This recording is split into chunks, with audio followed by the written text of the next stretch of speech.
After Sen match, we worked really hard with our mental performance coach, Michelle, about players being not too tense. Because against Sen, everyone was very stiff, very tense. And obviously, when you're like under stress like that, you just can't perform. It's not possible. Yeah. Alrighty, Stage Two with the Spike.gg. I'm here with head coach NBS after your series against KRU Esports. So 2-1 series. This really shakes up the group, which I feel like a lot of people kind of saw as every team could really compete. So just what are your thoughts after that series? Honestly, I'm just happy that we can perform again. Yeah. I feel like from these 4 series, EG1 and this one was the ones. It's easy to say because we won both of them, but honestly, it was only 2 series where we performed how we can. There were many like different reasons why we couldn't perform in the other 2, but I'm just happy to see my team once again do what they can. So it was nice. Yeah, it's like returning back to form, because even like your second and third maps, like second, third matches, sorry to say it, like you definitely could have converted those into situations where some of those series realistically have even been 2-0s. Like I think you're 2 rounds away from like winning, adding series. Yeah, I think against Energy, we definitely could have 2-0'd if we didn't make some very simple fundamental mistakes on defense in terms of like rotations and retakes, directions, and all of that stuff. But I think the Sen one, like it was not winnable for us. We just had like a really bad day. We couldn't perform. I think it was like 30% of what we can. So, you know, if we won against Sen, I think they would be in trouble. Not, you know, yeah. I'm just overall very happy, a little bit relieved, and yeah, very excited to, you know, go into the next week now. Is it a lot of relief primarily because of, I think if you don't win this one, it's out of your control if you would be able to make playoffs or not, even if you won your next match? Is that the reason why it's relief? Yeah, I think like this next match that is going to be today after us, if I'm not mistaken, Sen against Furia. If we lost today, this match would be very important. Yeah. But now it's less important. If I'm not mistaken, we still have to win the next one. You still have to win. But we have better chances now either way. So it was important. But I think the week 5 is going to be, you know, the most important. So yeah. Can I ask you about some of those things that you did really want to work on with the team? I know something that was a recurring issue, at least in kickoff, was just making sure that players were taking duels together, swinging together, and not kind of going in one after the other so that people could get like these 3Ks, these 4Ks. So spacing is still a reoccurring thing, but we work on it every week. Usually how it is in teams, every team has weaknesses, and when you fix them, when you adjust stuff, after a while they kind of slowly creep back on. So you need to like maintain. So that's what we're doing with the spacing stuff.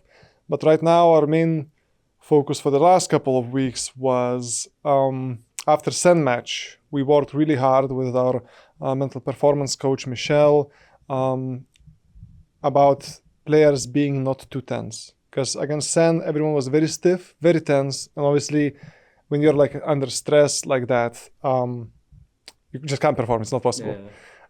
So it doesn't matter how good of a Valorant we could play when players get stressed. It's not possible. So after that week, that was the main working point. After last week, it was just making sure the fundamentals are right back on. Because I do feel like the week against Sen shook our fundamentals. Like the cracks started to show just because we went out there and played like a bleep game, you know, like really, really bad game. So we just had like a ripple effect that our fundamentals started to crack the foundations we built. So now recently we've just been working on that. And yeah, like every week, it's like for every team, there's something new. As I say, like being a coach in Valorant is like you have a ship and you're sailing, and then under the deck and the hull, sometimes you get some holes and you need to, you know, get some planks, fix them. You get into a storm, something happens, the planks shoot out and you have to fix stuff again. And it's like constantly like that. So I'm happy that last couple of weeks have been, you know, like an uptrend kind of thing after the Sen loss. And hopefully we can carry the momentum for the last week, yeah. It's actually really good to know primarily you felt like the players are too stiff on stage? Because something that the new segments where they show peek into the comms now is they're talking about how there's just a lot of fun energy. They're always like screaming with it. Is it because of that thing that you noticed about being stiff, and it's like create more energy on the stage, play like you're having more fun, because when you're playing stiff, you're just gonna get like rolled over? Yeah. Fun is definitely a major factor. It's more like we start with trying to be relaxed, focus, remain the focus, and just not get into that area where you start to tunnel vision on things. And fun definitely helps. I do think our players can have fun when we're winning, but also can have fun sometimes when we're losing. As long as it doesn't affect the game itself in a negative way, I'm okay. I do think fun helps you with momentum building, which, let's be honest, Valorant is a pure momentum game, especially in this day's meta, when it's like so snowbally with neons and phoenixes, and then phoenix ults every second round, and then next round judge slides with like neon slides with the judge. So it can snowball very fast, and I think momentum is super important, and fun leads to momentum. So yeah, that's definitely one of the things we've tried to like emphasize. It's just like trying to remain calm and keep control on the game while remain focused and have a little bit of fun here and there, as long as it's not an expense of our Valorant, fundamentals. Yeah, it's really interesting here you talk about this meta, because you actually have something that I always, in one of our interviews before, something that I always do think about, whereas you talk about how your philosophy is, if you're down, create chaos, and then if you are ahead, control chaos. But when you're ahead in this type of, like, what's it like for this meta? Because the way I kind of see it right now is it feels like it's a roller coaster where it's like, how do you not just ride with that momentum, because it's like literally so fast right now. Yeah, even in this meta, we still try to like remain that like team tactical shooter fundamentals. Like you get some picks, 5v3, now we group and we're going together, and then if there is some kind of contact, then we start like, just like neon sliding and phoenix flashing and all of that stuff.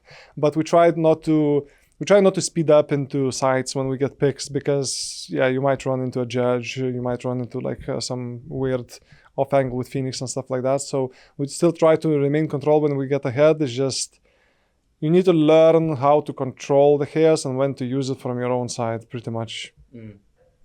That's really interesting here. And I also, a couple more questions. I wanted to ask you about that performance coach aspect, working with Michelle. Are a lot of the practices, the routines to build up to not being as stiff, just breathing exercises, or is it just, I know some people toss around a ball just to get blood flowing. What were some of the adjustments that helped you, that you felt noticed for that? So there's three things really. One is breathing. We do some box breathing before the series, and then I try to remind players as much as I can to breathe between rounds, breathe between sides. Next thing is physical stretching. So like if you feel like even the slightest of stiffness or tenseness, you should try to like between rounds, like move a little bit, try to lift your arms, stretch, and then look into the distance and, do the like gray lamp, black camera, red carpet kind of thing, where you just you redirect your focus from the game into something that is in the distance. So you do those three things, like you stretch a little bit, breathe, and do the, the combinations of different color things. And it kind of just calms you down a little bit. So that's like a quite, it's like a cheat code. So you didn't hear it from me. Any tier 2 coaches watching that, it's important, even if it's just a remote setup. It's one thing knowing that, it's another thing to actually manage to get the players do it consistently. That is, like even if you know it, the knowledge is out there, but to make them do it, it's pretty rough. Yeah, it's like if you don't really commit or buy into the process, then it's not going to work. It needs to become a habit, because otherwise they just forget. As soon as there is like, funny thing is, they forget this thing, as other things when there is stress. But this thing is to fight stress. So you kind of have to make it a habit that they don't forget, no matter what. And it seems like it's helping. You're going to week 5 with some, a lot of different things going on, but really excited to see how that plays out. Yeah, thanks for your time, NBS. Appreciate it. I just wanted to say one more thing. I want to thank our fans for the support. I know it's sometimes up and down with us. Just stay with us. We have like a really good thing going with this roster, and hopefully me and Dubros can, forge the team that we always perform as good as we can. And a special shout out to Asuna. He was with fever today, fully sick, and he performed fucking amazing. So good job, Peter. Wow. Yeah, congrats, Peter. Thanks for your time, as always. Appreciate it.